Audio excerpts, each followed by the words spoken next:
Messages.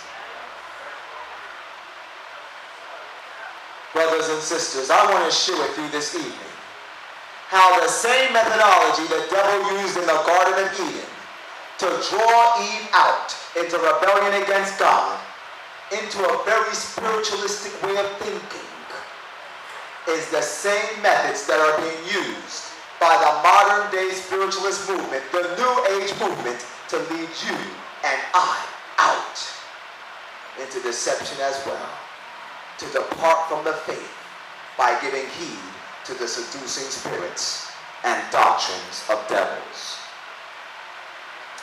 Pay close attention to the screen. This woman, her name is Alice A. Bailey. Alice A. Bailey was the founder of an organization known as Lucis Trust. This organization that she founded was originally known as Lucifer's Publications. Did you hear me?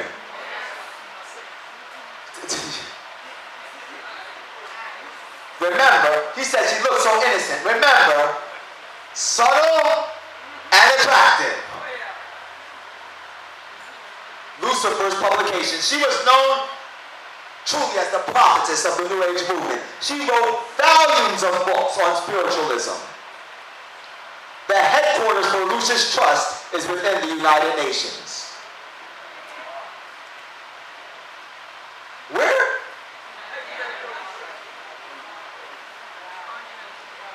Yeah, your United Nations. In Alice A. Bailey's writings, she had many thoughts that she expressed about an organization known as the Freemasons. Have you ever heard of the Freemasons before? You see them all over nowadays, huh? Listen to what this woman, who was a servant of the devil, wrote about the organization known as the Freemasons. The Masonic movement will meet the need of those who can and should wield power. It is the custodian, meaning the keepers of the law, meaning their satanic belief system. It is the home of the mysteries and seat of initiation. And when she's talking about the mysteries, she's talking about the occult mysteries, like the Egyptian mysteries, the same ones that were being practiced in the book of Exodus. They're being practiced today, brothers and sisters, still in our modern times. She said it holds in its what? Symbolism, the ritual of deity. In other words, they believe that connected to their symbols are principles that if men practice them, they can become God without God. Did you hear that any place else before? Ye shall be as... And the way of salvation is pictorially preserved in its works.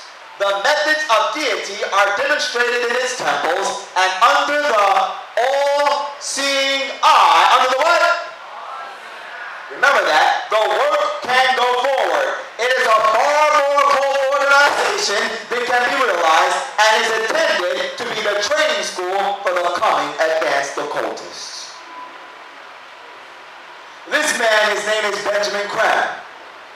Benjamin Crane is known as the John the Baptist or the forerunner of the New Age movement. He's connected to an organization known as Share International. And this is not some hokey-pokey group of people, okay? They were actually running commercials on CNN for the great portion of last year, telling people, prepare for the coming of Maitreya. And Maitreya is nothing more than the New Age Christ. What we're talking about is the false coming of Jesus Christ that Jesus prophesied of in the book of Matthew chapter 24. Beware lest any man deceive you. Many shall come in my name, saying, I am Christ, and shall deceive many. That's Matthew 24 verse 4. This is what he had to say in his book, The Reappearance of Christ and the Masters of Wisdom. Through the Masonic tradition and certain esoteric groups will come the process of initiation. Here it is. In this coming age, millions of people, how many people?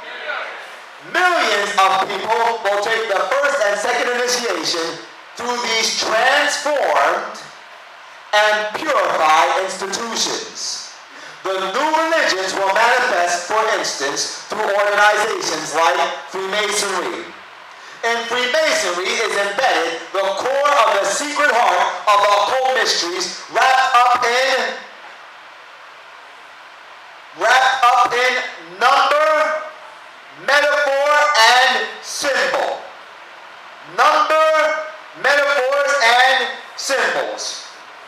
When these are purified, these will be seen to be a true occult heritage. Through the orders of Masonry, the initiatory path will be trodden and initiation will be taken. Let me break it down very quickly. What this man was saying is, millions of you are going to be indoctrinated into thinking the same way they think in the occult. And the way they're going to do this is by purifying and transforming their numbers, metaphors, and symbols that they have connected to their occult belief system. Are you following me right now? The way that they purify and transform these numbers, metaphors, and symbols is through a process of what they call externalization. What externalization simply is to take an abstract idea, something that's hard to be understood, break it down, simplify it, make it easy to be understood, and make it attractive so that people not only understand it, but they want it. And I always like to use this example. When I was a little boy, I didn't like peas. I didn't like vegetables, period, but I like peas in particular. Especially lima beans, have mercy. And there my father would be sat next to me. Here I am, little tyke. My father is sitting next to me, and he's trying to encourage me to eat my peas. So he tries to reason with me. Son, you need to eat your peas because they'll make you grow up and be strong and healthy. Inside of these peas are enzymes and minerals that will build up your body. Now, he can go through this whole reasoning process. It's not making any difference to me because all I know is peas are nasty. Are you getting this so far? However, my father quickly understood how to make me understand his line of thinking. He mixed ice cream with my peas. I quickly realized peas were good.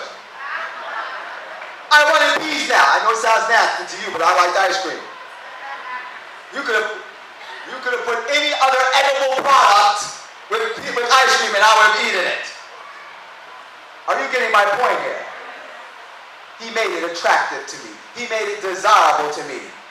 I didn't need to understand all the big stuff. I just understood now I wanted those peas.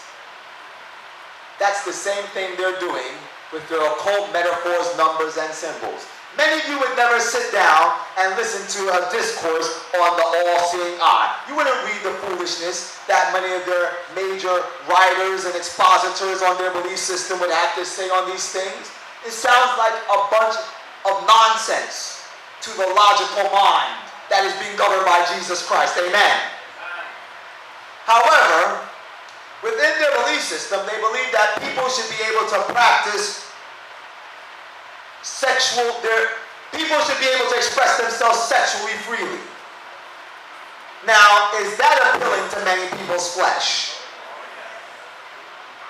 You know, all of you should say, oh yes, because you know it's true, right? However, what they'll do is they'll present sexual innuendos to you. They'll present the concept to you that you should just practice sex freely, but in the same forum, they'll also present to you their symbols. Are you following? What they're doing is externalizing the symbolism. Are you getting it? Let me help you understand one more time.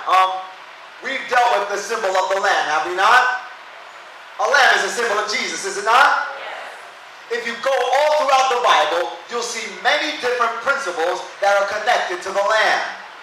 And you'll notice that all of those principles collectively help to build a picture of the plan of salvation. If you understand that symbol and those principles, you understand the plan of salvation in one little snapshot. Are you getting it? So connected to the Lamb are the principles of salvation. They are doing the same thing in the occult. Are you getting the point? Satan has created his symbols that he's connected his principles to, and he's presenting those principles to you so that you will be indoctrinated into their belief system. Are you getting the point here? We'll break it down further as we go through this presentation. And Alice A. Bailey talked about all of this sick stuff in her book called Externalization of the Hierarchy. Do not read this. This is from the pits of hell, literally. It should be burned in fire. Now, throughout her writings, Alice Bailey developed 10 strategies for the nations of our world to be able to develop a new world order under which Lucifer will be acknowledged as sovereign. Strategy number 1, push God to the schools.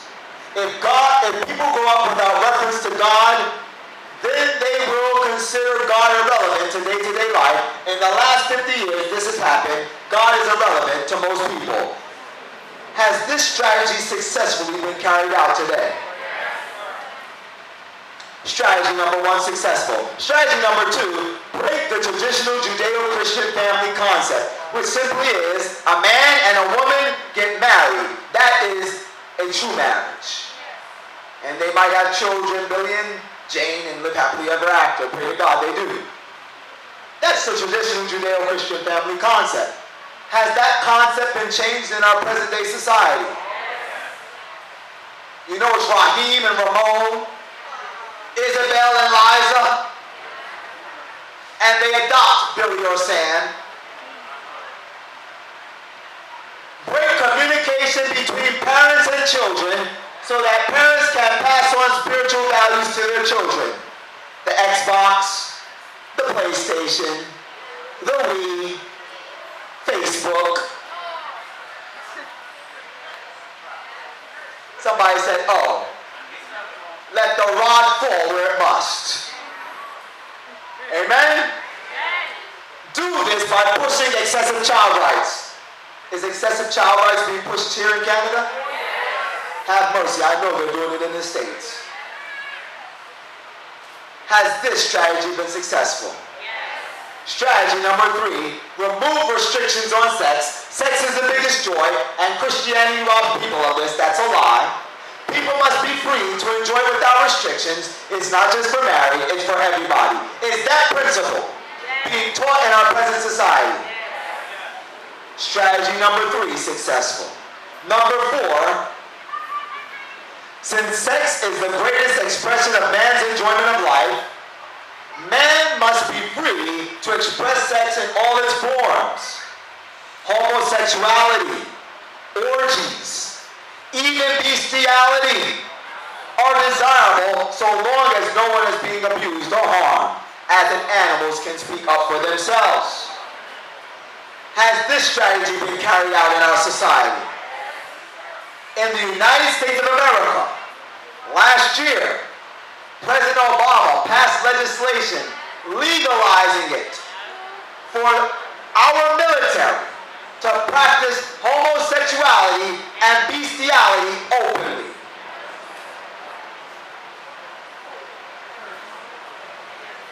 Did you hear that? I have just in the last few months seen news segments of a woman, a young girl, I think she was 18, that was arrested because she was caught having intercourse with her next door neighbor's dog.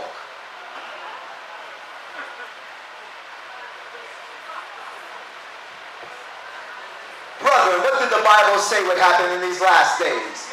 Perilous times shall come. We are living during a time of gross darkness. This stuff isn't funny. It is as sick as it can get. Number 4, successful. Number 5, people must be free to abort unwanted children.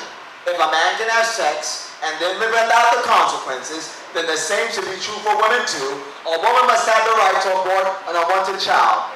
Is this